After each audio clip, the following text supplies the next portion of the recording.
අද අපි කතා කරන්න හදන්නේ 2015 6වෙනි රචනා ප්‍රශ්නයේ ඒ කොටස සංතෘප්ත අවස්ථාවේදී සාන්ද්‍රණය.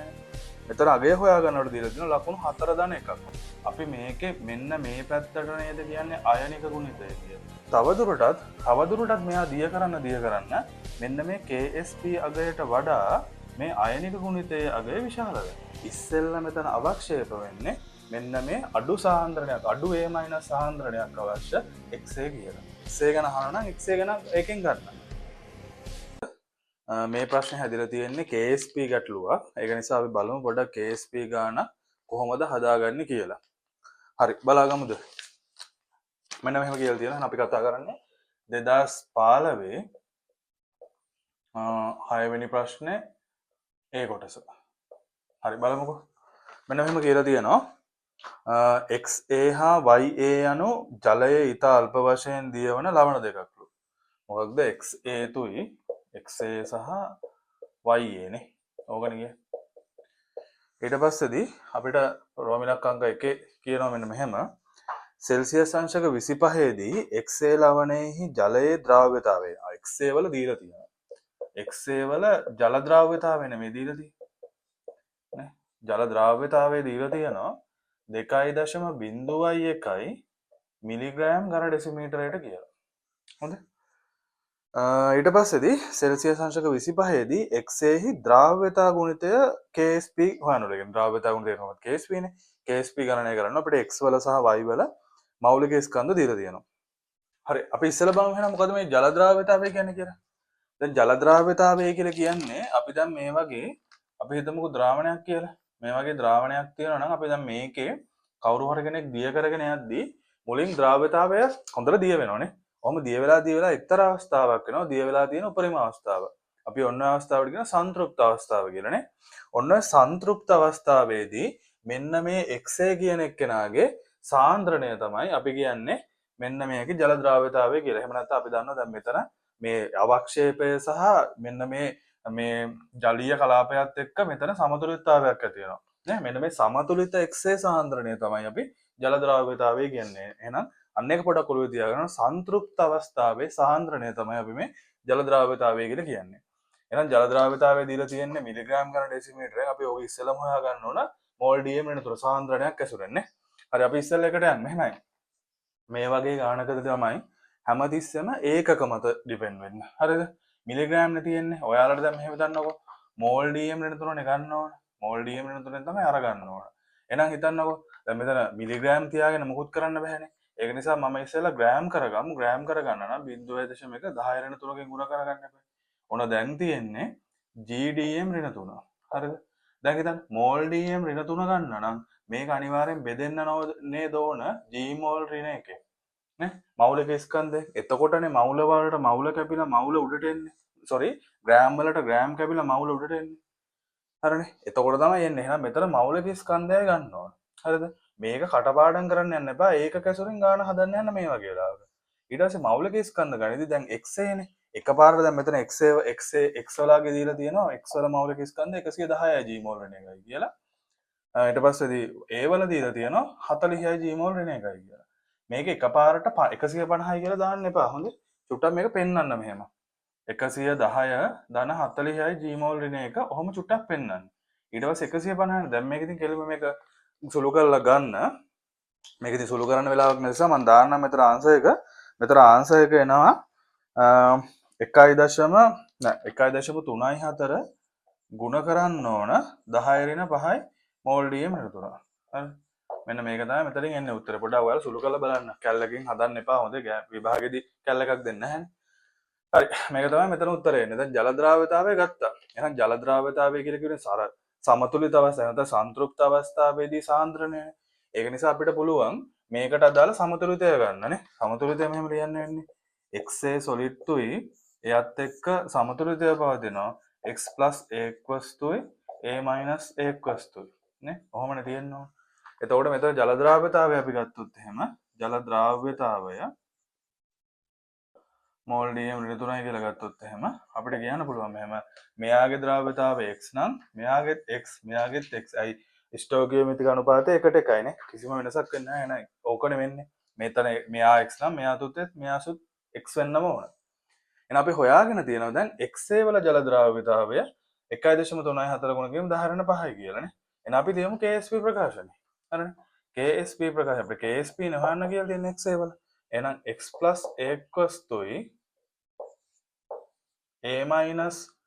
a ඉස්සෙල්ලා KSP ප්‍රකාශනය ලියන්න. ඔය ප්‍රකාශනය අනිවාර්යෙන් ලිවිය යුතුමයි. හරිද? එහෙනම් අපි දන්නවා මෙයාගේ ද්‍රාව්‍යතාවයට මේ දෙක සමානයි නම් මට කියන්න පුළුවන් මෙහෙම 1.34 ගුණ කිරීම 10^5 මෝල් dm ඍණ 3 මෙන්න මේකේ වර්ගය තමයි xa වල KSP කියලා කියන්නේ නේ. එහෙනම් KSP කියන්නේ xa වල මෙන්න මේකේ වර්ගය. එතකොට මෙතන පිළිතුර එවි 1.79 10 කියලා. ඒක ඉතින් 1.8 බිඳුවයි කියලා ගමු. 1.8 බිඳුව ගුණ කිරීම 10^10යි ඒකක හරියට දාන ගන්න මවුල වර්ග dm ඍණ 6. හරිනේ. මේක තමයි KSP ගේ. ඔන්න ඔච්චරයි තියෙන්නේ ගානේ පළවෙනි කොටස. අපි චුට්ටක් ලකුණු දීපු විදිහත් බලමුද මේ කොටසට. හරිද? මේකත් මෙහෙම ලකුණු දීපු විදිහත් බලාගෙන මෙයන්කෝ. ඉස්සෙල්ලම ලකුණු දීලා තියෙනවා. මෙන්න මෙහෙම අර මෙන්න මෙතන අර මේ විදිහට ගණනය කරලා මෙයාගේ අගය හොයා ගන්නවට මෙතන අගය හොයා ගන්නවට දීලා තියෙනවා ලකුණු 4 1ක්. හොඳයි. 4 1ක් කියලාගෙන ඒකකයටත් එක්ක තමයි ලකුණු දීලා තියෙන්නේ. ඒක ලකුණු 5ක් දීලා තියෙනවා. ඊට පස්සේ ඔයාලා මේ සමතුලිතතාවය ලියලා මෙන්න මේ ජල ද්‍රාව්‍යතාවය x හරි මොකක් කරේ මේක සමානයි කියලා පෙන්නනකොට මෙන්න මේකට ලකුණු දීලා තියෙනවා 5ක්. හරි. මේකට ලකුණු 5ක් දීලා තියෙනවා. ඊට පස්සේදී මේකේ KSP ප්‍රකාශනය ලියනවට. හරිද? KSP ප්‍රකාශනය මෙන්න මේ KSP ප්‍රකාශනය ලියනට ආපහු තව ලකුණු 5ක් දීලා තියෙනවා. ඊට පස්සේදී අවසාන උත්තරය ගන්නවට ආපහු 4 1ක් දීලා තියෙන එක ලකුණු 5ක් දීලා තියෙනවා. පිළිතුරට ලකුණු 4යි ඒකකයට එක ලකුණක් විදියට. ඉතින් ඔච්චරයි තියෙන්නේ පළවෙනි ගානේ. හරිනේ. ජල ද්‍රාව්‍යතාවයක් දුන්නා. ජල ද්‍රාව්‍යතාවය තුළින් එයාගේ KSP හොයන්න කියලා කිව්වා. ඉතින් ගේමක් නැහැනේ වැඩේ හරිනේ. හරිද? එහෙනම් ඔන්න පළවෙනි කොටස මෙහෙම තමයි හදන්නේ. හරි අපි යමු එහෙනම් දෙවෙනි කොටසට. හරි හොඳයි අපි දැන් කලින් ගාන මේ ඉඩ නැති නිසා මම ඒක මකා ගත්තා. දැන් දෙවෙනි ගාන අපි හදමු. දැන් අපි දැනට හොයාගත්ත දේ තමයි මම මේක දාගන්න අපිට මෙන්න මෙහෙන් xa වල මම හොයාගත්ත KSP අගය මෙන්න මෙයාගේ KSP අගය හොයාගත්ත මම 1.8 බිඳුව ගුණ කිරීම 10^10යි මවුල වර්ග dm ඍණ 6යි කියලා හොයාගත්තා. හොඳයි. හරි. ඔක තමයි අපි හොයාගත්තේ. බලමුකෝ දෙවෙනි කොටස මොකක්ද කියන්නේ කියලා. මෙන්න මෙහෙම කියනවා. මෙහෙම කියනවලු xa 0.1 මවුලයක් හා y xa නේ sorry x මවුල 0.1ක් හා y මවුල 1ක් අඩංගු වන 1 ඝන ඩෙසිමීටර් ජලීය ද්‍රාවණයකට. හරිනේ. මෙන්න මෙහෙම ජලීය ද්‍රාවණයක් තියෙනවලු. මෙයාගේ සාන්ද්‍රණය 1 ඝන ඩෙසිමීටර්ලු. මේකේ x එක්වස් ඉන්නවලු මෙන්න මෙයාගේ 0.1 මවුලයක්. හරිනේ. ඊට පස්සේදී y ඉන්නවලු එක්වස් මෙයාගේ ඉන්නවලු 0.1 මවුලයක් මේකිනොත්. හරිනේ. ඊට පස්සේදී මෙන්න මේකේ සම්පූර්ණයෙන් දියවලා NaA ඝණය දානවා. මෙන්න මේකට දානවලු NaA කියලා මෙන්න මේ ඝණය දානවලු මේක ඇතුළට. හරිනේ. ඝන ලවණය සෙමින් එකතු කරන ලදී. ඊට පස්සේදී අපෙන් අහනවා පළවෙනි ප්‍රශ්නේ මේ දෙවෙනි කොටස යටතේ තියෙන පළවෙනි කොටස අහනවා මෙහෙම පළමුව අවක්ෂේප වන්නේ මින් කුමන ලවණයද යන්න පුරෝගතනය කරන්නලු. එතනින් දීලා තියෙනවා KSP අගය දීලා තියෙනවා YA වල නම් 1.8 බිඳුව ගුණ කිරීම 10^7යි කියලා දීලා තියෙනවා. මවුල වර්ග dm ඍණ 6යි කියලා. ඔහොමනේ දීලා තියෙන්නේ. හරි. බලමුද එහෙනම් අපි වැඩේ. හරි. මෙහෙම හිතන්නකෝ. හරිද? දැන් ඔයාලා හිතන්න මුලින්ම අවක්ෂේපයක් වෙන්න නම් මොකක්ද වෙන්න ඕන? මුලින් අවක්ෂේප වෙන්න නම් අවක්ෂේපයක් ඇති වෙන අවස්ථාවන මොකද්ද වෙන්න ඕන? අර මේ වගේ නේද අවක්ෂේපයක් ඇති වෙන්නේ. දැන් මුලින් අපි xa කියන එක හිතමුකෝ. හරිද? මෙහෙම ද්‍රාවණය තියේවි. මේ ද්‍රාවණයේ අපි දන්නවා මුලින්ම දැන් මෙයාගේ අපි ද්‍රාව්‍යතා ගුණිතය කියන්නේ උෂ්ණත්වය මත රඳා පවතින නියතයක් නේ. උෂ්ණත්වය මත රඳා පවතින නියතයක්. එතකොට මෙයාගේ අපි දැන් මෙහෙම ලිව්වට පස්සේදී අපි දන්නවනේ KSP ප්‍රකාශනයේ අපි මෙහෙමනේ ලිව්වේ xa වලට දාලා x + a ධන a - a ඔහොමනේ ආවේ. අපි මේකේ මෙන්න මේ පැත්තට නේද කියන්නේ අයනික ගුණිතය කියලා.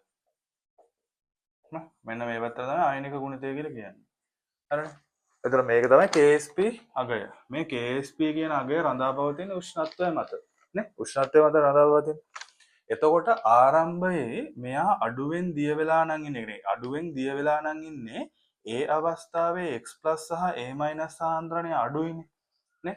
ඒ අවස්ථාවේ x+ සහ a- සාන්ද්‍රණය අඩුයි. එහෙනම් මට කියන්න දැන් ඔයාලා මෙහෙම හිතන්න k ඒ කියන්නේ අඩුවෙන් අවස්ථාව නම් අඩුවෙන් දිය වෙලා නම් තියෙන මේ අවස්ථාවේ KSP ගේ විශාල ඇති මෙන්න මෙයාගේ මේ අයනික ගුණිතයට වඩා මම අයනික ගුණිතය කියලා ලියන්න. මේ ගුණිතයට වඩා. හරිද? මෙන්න මේ අවස්ථාවේදී නම් ද්‍රාවණය තවදුරටත් මේ XA කියන එක දිය කරන්න පුළුවන්. තවදුරටත් දිය කරන්න පුළුවන්. කියන්නේ තවදුරටත් දිය වෙනවා. එහෙනම් ඒ කියන්නේ අපිට කියන්න පුළුවන් අසන්තෘප්තයි කියලා මේ අවස්ථාවනේ. මේ අවස්ථාවේදී අසන්තෘප්තයි. හරිනේ. ඊට පස්සේ එක්තරා අවස්ථාවක් එනවා අපි දන්නවා KSP යගේ සමාන වෙනවා අයනික ගුණිතයට. නේ? ඇයි දැන් තව ටිකක් සාන්ද්‍රණය පොඩ්ඩක් වැඩි කරගෙන ගිහිල්ලා. මේ සාන්ද්‍රණය වැඩි වෙලා තියෙන්නේ. ඒතර x+ සාන්ද්‍රණය සහ a- සාන්ද්‍රණය වැඩි මේ අවස්ථාවේ. ඔන්න මේ වගේ KSP යගේ අයනික ගුණිතයට සමාන වෙන අවස්ථාවේදී අපි කියනවා හරි මෙන්න මේ අවස්ථාවේදී නම් මෙන්න මේක මොකද්ද ද්‍රාවණය සන්තෘප්තයි කියලා කියනවා. හරිනේ. මෙන්න මේ අවස්ථාවේ මෙයාගේ සාන්ද්‍රණයට මේ සාන්ද්‍රණයට අපි කිව්වේ ජල ද්‍රාව්‍යතාවය කියලා නේ. ඊට පස්සේ තවදුරටත් මෙයා දිය කරන්න මෙන්න මේ KSP අගයට වඩා මේ අයනික ගුණිතයේ අගය විශාල වෙනවා. ඔන්න මේ වගේ අවස්ථා ඔන්න දැන් තමයි මේක අවක්ෂේප වීම සිද්ධ වෙන්නේ. දැන් තමයි අවක්ෂේප වෙන්නේ. හරි හොඳයි. හරි. දැන් මෙන්න මේකනේ KSP අගය අයනික ගුණිතයට වඩා විශාල නම් දැන් තමයි මෙන්න අවක්ෂේප වෙන්නේ. හරිනේ. එහෙනම් ඔයාලා තේරුම් ගන්න ඕන අවක්ෂේපයක් සිද්ධ වෙන්න නම් අනිවාර්යෙන් KSP අගයට වඩා අයනික ගුණිතය විශාල වෙන්න ඕන. මම මෙහෙම කතාවක් කිව්වොත් අවක්ෂේපයක් වෙන්න ඔන්න මෙන්න අවස්ථාව නම් නම් අපි ගන්නේ KSP සමානයි අයනික ගුණිතය කියන අවස්ථාව. ඒ අවස්ථාව තමයි අවක්ෂේපයක් හැදෙන ඔන්න මෙන්න අවස්ථාව. කියන්නේ ඒ සාන්ද්‍රණයෙන් පස්සේ චුට්ටක් හරි වැඩි කරොත් අවක්ෂේපයක් හැදෙනවා. ඕකනේ කතන්දරේ. දැන් අපෙන් අහලා තියෙන්නේ මේකනේ. හරිද? පළමුව අවක්ෂේප වෙන්නේ මින් කුමන ලවණයද යන පුරෝකථනය කරන්න. දැන් අපි මෙතන already x+ වල තියෙන මවුල ගාන දන්නවා. y+ වල තියෙන මවුල ගාන දන්නවා. එහෙනම් මට මෙතනින් හොයන්න පුළුවන් නේද? මෙයාගේ පරිමාව දීලා තියෙන. මෙයා එකතු කරා කියලා මොකද පරිමාව වෙනසක් වෙනවා කියලා නැහැනේ. ඒ නිසා මෙයාගේ පරිමාව තියෙන නිසා මට මෙතන හොයන්න පුළුවන් මේ ද්‍රාවණයේ x+ සාන්ද්‍රණය කීයද කියලා. හරිනේ. x+ සාන්ද්‍රණය කීයද කියලා. එතකොට මට කියන්න පුළුවන් 0.1 මවුල බෙදන්න ඕන 1 ඝන ඩෙසිමීටර. ඒ කියන්නේ 0.1 මෝල් dm ඍණ 3යි මේ අවස්ථාවේ x+ සාන්ද්‍රණය. නේ x+ සාන්ද්‍රණයම ඔය විදිහටම කියන්න පුළුවන් y+ සාන්ද්‍රණය කොහොමද කියලා මෙයාගේ තියෙනවා. y+ සාන්ද්‍රණය 0.1 මවුල බෙදන්න ඕන ඒත් ඝන ඩෙසිමීටර 1යි. ද්‍රාවණයේ 1 ඝන ඩෙසිමීටර පරිමාණය තියෙනවා. ඒතර මෙයාගෙත් එන්නේ 0.1 මෝල් dm ඍණ 3යි.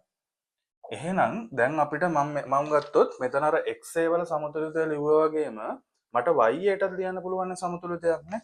ඒතර YA ගත්තොත් YA solid එක ප්‍රත්‍යාවර්තයි y plus a equals ධන a minus a equals මට මෙහෙම කියන්න පුළුවන් මේක. හරි. මම මෙහෙම කරමු. දැන් මම මෙයා අවක්ෂේප වෙන්න ඔන්න මෙන්න අවස්ථාවේ මම මෙන්න මේ YA ට අදාළව හොයමු a- සාන්ද්‍රණය. ඒ වගේම XA වලට අදාළව හොයමු a- සාන්ද්‍රණය. හරිනේ. ඔන්න මෙන්න අවස්ථාව ගැන අවක්ෂේපයක් දැන්. ඒ කියන්නේ අවක්ෂේපයක් වෙන්න ඔන්න මෙන්න අවස්ථාව කියන්නේ KSP සමාන ආයනික ගුණිතයේ අවස්ථාවේදී. හරි. අපි හොයලා බලමුකෝ ඊට පස්සේ වෙන වැඩේ කොහොමද කියලා බලන්න.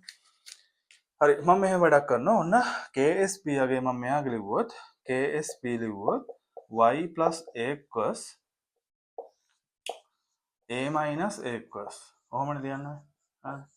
එතකොට මෙයාගේ KSP යගේ දීලා තියෙනවා මෙන්න 1.8යි බිඳුවයි 10 ඍණ 7යි මවුල වර්ග dm ඍණ 6යි.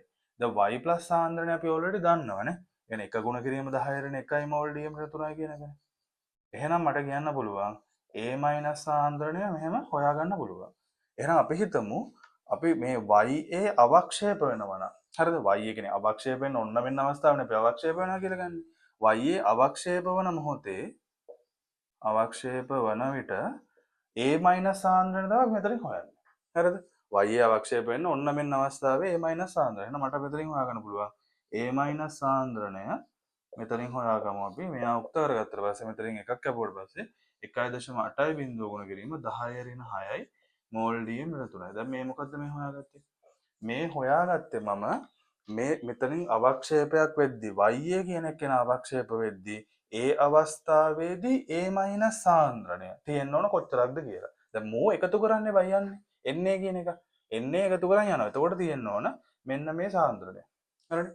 හරි මම දැන් ඊට පස්සේ මම ඉඩ නැති නිසා මෙහෙන් ගන්නම්. හොඳේ? රතු බෑනේ වගේ හදන්න. ඊට පස්සේ මම ওই විදිහටම හදවනවා x වලටත් වැඩි. xa වලටත් හොයන ওই විදිහටම. හරිනේ? xa වලටත් මට කියන්න පුළුවන් ksp xa වලට අදාළව හරිනේ? x a equals ඊට පස්සේ a equals නේ? a equals සමුදාන. දැන් අපි බලමු මෙයාගේ නම් ksp යගේ අපි දන්නවා 1.8 බිඳුව ගුණ කිරීම 10 ඍණ 10යි මවුල වර්ග dm ඍණ 6යි x කියන එක නා මේ අවස්ථාවේ ගියද ඒත් සාන්ද්‍රණය 0.1යි. يعني 1 ගුණ කිරීම 10 ඍණ 1යි මෝල් dm ඍණ 3යිනේ. ඕකනේ මේ අවස්ථාවේදී a සාන්ද්‍රණය අපි හොයමු. අවස්ථා දෙකට අදාළව a සාන්ද්‍රණය හෙව්වා. මේ අවස්ථාව නම් a සාන්ද්‍රණය නෝ මෙහෙම මෙන්න දැන් 1.8 බිඳුව ගුණ කිරීම 10 ඍණ 9යි මෝල් dm ඍණ 3යි. හරි දැන් බලමුකෝ මේක පොඩ්ඩක් හොඳට අහක. දැන් මෙහෙමනේ වෙන්නේ. දැන් මෙතන අපි හිතමුකෝ දැන් මෙන්න මෙයා මෙහෙම එකතු කරගෙන යනවා. එන්නේ දාද්දී එන්නේ කියන එක්කනට මෙහෙමනේ බං වෙන්නේ. එන්නේ සොලිඩ් එක මූ කැඩිලා ඉවර වෙලා එන්නේ ප්ලස් තුයි a මයිනස් තුයි එකතු වෙනවනේ. ඔය විදිහටනේ ද්‍රාවණයට a මයිනස් එකතු වෙන්නේ. නේ? මේක මේ වගේ කෙලින්ම මෙහෙම කැඩෙන නිසා මෙතන යම්කිසි සාන්ද්‍රණයක් වේද ඒ සාන්ද්‍රණය තමයි මෙතන තියෙන්නේ. නේ? හරි. දැන් ඔන්න අපිට පෙන්눔 කරනවා y අවක්ෂේප වෙන වෙලාවේ නම් a සාන්ද්‍රණය 1.8 බිඳුව ගුණ කරලා 10 ඍණ 6යි. හැබැයි x අවක්ෂේප වෙද්දී ඒ අවස්ථාවේදී a සාන්ද්‍රණය තියෙන්න ඕන 1.8 බිඳුව ගුණ කරලා 10 ඍණ 9යි. මේකත් මේ හෙව්වේ x ට අදාළව ඒ අවක්ෂේප වෙන ඔන්න මෙන්න අවස්ථාවේදී a සාන්ද්‍රණය. හරිනේ? මීට වඩා සාන්ද්‍රණය චුට්ටක් වැඩි වෙච්ච ගමන් අනිවාර්යෙන් අවක්ෂේප වෙනවා. මෙතනත් එහෙමනේ. හරි. දැන් ඔයාලා හිතන්න මම මෙයා මෙහෙම අඩු එකතු කරගෙන යද්දී ඔන්න මුලින් බිඳුවයි. හරිද? මුලින් බිඳුවයි. ඊට පස්සේ ඔන්න එනවා ඊට පස්සේ එනවා කියනකො එක ගුණ කිරීම 10 ඍණ 10යි කියලා. මෙයාගේ සාන්ද්‍රණය a සාන්ද්‍රණය. ඔන්න ඊට පස්සේ ටිකකින් එනවා එක ගුණ කිරීම 10 ඍණ 9යි සාන්ද්‍රණය කියන අවස්ථාව a සාන්ද්‍රණය. මෙන්න මේ අවස්ථාවේදී බං මෙන්න මෝ අවක්ෂේප වෙනවනේ xa කියන එක. නේ? xa කියන එක අවක්ෂේප වෙනවා.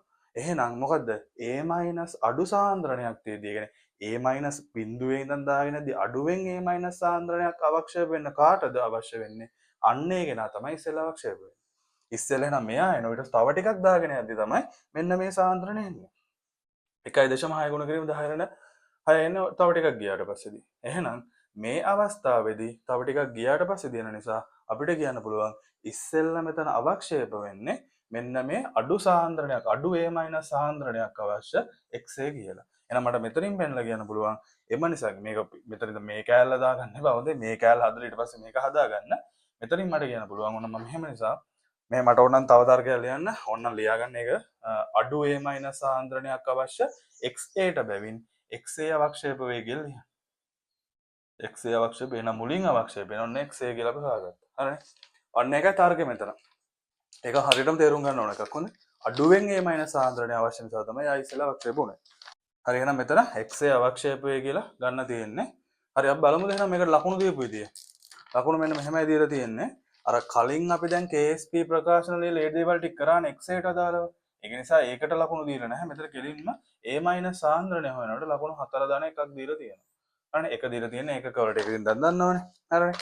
ඊට පස්සේදී මෙන්න මෙතන y කියන්නේ අලුත් එකෙක්නේ. උගේ KSP ප්‍රකාශනය ලියනකොට ලකුණු 5ක් දීලා තියෙනවා. ලකුණු 5ක් දීලා ඊට පස්සේදී මෙන්න මෙතන නිවැරදි පිළිතුර ගන්නවට ආපහු 4 දාන එකක් දීලා තියෙනවා. ඊට පස්සේ ආපහු xa කියන එක අවක්ෂේප වෙනවා කියලා කිව්වට මෙන්න මෙතනටත් ලකුණු 5ක් දීලා තියෙනවා. හරි. ඔන්න ඔය විදිහට තමයි මේකට අදාළව ලකුණු යොදවිලා තියෙන්නේ. අපි ඊට පස්සේ යමු එහෙනම් ඔන්න දැන් මේකේ අපි දෙකේ පළවෙනි කොටස බැලුවා. අපහු දෙකේ දෙවෙනි කොටස අහලා තියෙනවා මෙන්න මෙහෙම එකක්. දෙවන ලවණය අවක්ෂේප වීම ආරම්භ වන විට ද්‍රාවණයේ ඉතිරිව ඇති පළමු අවක්ෂේප වූ ලවණයෙහි කැටායන සාන්ද්‍රණය කුමක්ද? දෙවන ලවණය අවක්ෂේප වෙනවා කියන්නේ කවුද? ඉස්සෙල්ලා අවක්ෂේප වුණේ xa නේ. එහෙනම් දෙවනුව අවක්ෂේප වෙන්න ඕන මෙන්න මේ y කියන එක්කෙනා. එහෙනම් දෙවැනියට අවක්ෂේප වෙද්දී YA කියන එක්කෙනා එතකොට ද්‍රාවණයේ A- සාන්ද්‍රණය මෙන්න මේක. හරිනේ. අපෙන් අහන්නේ මොකක්ද? මෙන්න මේ සාන්ද්‍රණයක් තියෙද්දී පළමු අවක්ෂේප වෙච්ච ලවණය කවුද? මෙන්න මෙයාගේ. මෙන්න මෙයාගේ කැටායන සාන්ද්‍රණය කීයද කියලා. ඒ කියන්නේ මේ අහන්නේ මෙන්න මේ සාන්ද්‍රණයක් තියෙන වෙලාවේ XA+ වල සාන්ද්‍රණය කීයද කියලා. ඉතින් දැන් ඔයාලා මෙන්න මෙතනදි කරගන්න ලොකු වැරද්දක් තමයි සමහරවිට ඔයාලා ගාන හදන මෙන්න මේ YA අරගෙන. බං YA අරගෙන ගාන හදන්න බැහැනේ. ඇයි ඔයාලගෙන් අහන්නේ මොකක්ද? XA ගැන අහන්න තියෙන්නේ. පළමු අවක්ෂේපයක ලවණේ කැටායන සාන්ද්‍රණය. එහෙනම් XA අරගෙන ගාන හදන්න ඕන. හරි බලමුද අපි එහෙනම්. මම මේ ටික පොඩ්ඩක් මෙහෙම නවකා ගන්නම්. හරි අපි දැන් හදන්නේ අර දෙකේ දෙවෙනි කොටස හොඳයි. දෙකේ දෙවෙනි කොටස. හරි බලමුද.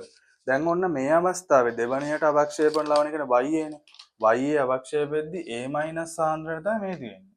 එහෙනම් ඔයාලා දැන් XA නේ අපෙන් පළවෙනි අවක්ෂේප වන ලවණය ගැන අහන්නේ. එහෙනම් XA ට අපහු KSP ලියාගන්න. හරිද? KSP සමානයි XA සමානයි X plus aqueous වාරයක් A minus aqueous.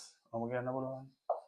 KSP ගේ අපි දන්නවනේ මෙයාගේ 1.8 බිඳුව ගුණ කිරීම 10 ඍණ 10යි මවුල වර්ග TM ඍණ 6යි. ඕකනේ අපි දැන් X plus සාන්ද්‍රණය තමයි අපි දන්නේ නැත්තේ. ඒක හැමම ලියාගන්න. X සාන්ද්‍රණය දන්නේ නැහැ. A- සාන්ද්‍රණය අපි දන්නවා. ඇයි? අපෙන් කියන්නේ මෙන්න මෙයා අවක්ෂේපෙදි YA අවක්ෂේප වෙන අවස්ථාවේ තමයි හොයන්නේ. එහෙනම් YA අවක්ෂේප වෙන අවස්ථාවේ A- සාන්ද්‍රණය මේකනේ. ඒකනේ අපි හොයාගත්තේ දෙවෙනි මේ එකේ පළවෙනි කොටස. පළවෙනි කොටස අපි හොයාගත්තනේ. එහෙනම් මට මෙතන දාගන්න පුළුවන් A- සාන්ද්‍රණය 1.8 බිඳුව ගුණ කිරීම 10 ඍණ 6යි මෝල් dm ඍණ 3යි කියලා. හරි. ඒ කියන්නේ මට එන්නේ x+ සාන්ද්‍රණය කියලා කියන්නේ. X+ සාන්ද්‍රණය කියලා කියන්නේ 1.8 බිඳුව ගුණ කිරීම 10 ඍණ 10යි මවුල වර්ග dm ඍණ 6යි ඒක බෙදන්න ඕනේ. එහෙනම් 1.8 බිඳුව ගුණ කිරීම 10 ඍණ 6යි මෝල් dm ඍණ 3යි. කොහොමද? එහෙනම් මෙතනින් ඒවි 1 ගුණ කිරීම 10 ඍණ 4ක් නේ.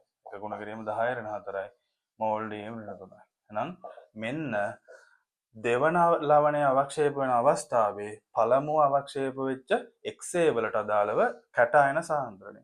මෙන්න මේ අවස්ථාවේ මෙන්න මේ X+ සාන්ද්‍රණය මෙන්න මේකයි කියලා අපිට හොයාගන්න පුළුවන්. හරි තේරුම් ගන්න වැදගත්ම දේ තමයි මේ අවස්ථාවේ අර KSP අපි ගන්න ඕන. ඒ අදාළ කෙනාට අදාළව XA ගැන අහනවා නම් XA ගැන ඒකෙන් ගන්න. බලමු අපි ඒකේ ලකුණු දීලා තියෙන විදිය. ලකුණු දීලා තියෙනවා මෙන්න මෙහෙම. මෙතන මේ ආදේශයට මෙන්න මේ X+ මෙතන හෝ මෙතන ආදේශයට ලකුණු 5ක් දීලා තියෙනවා. අපහු අන්තිම උත්තරය ගත්තට 4 ධන එකක් දීලා තියෙනවා.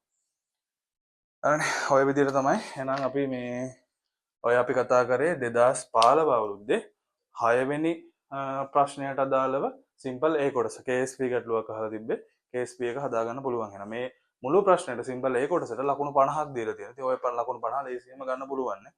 එහෙනම් ඔන්න මේ වගේ ගණනක් දුන්නොත් ඉස්සරහදී කොට දාගන්න වැඩේ හදාගෙන තියාගන්න.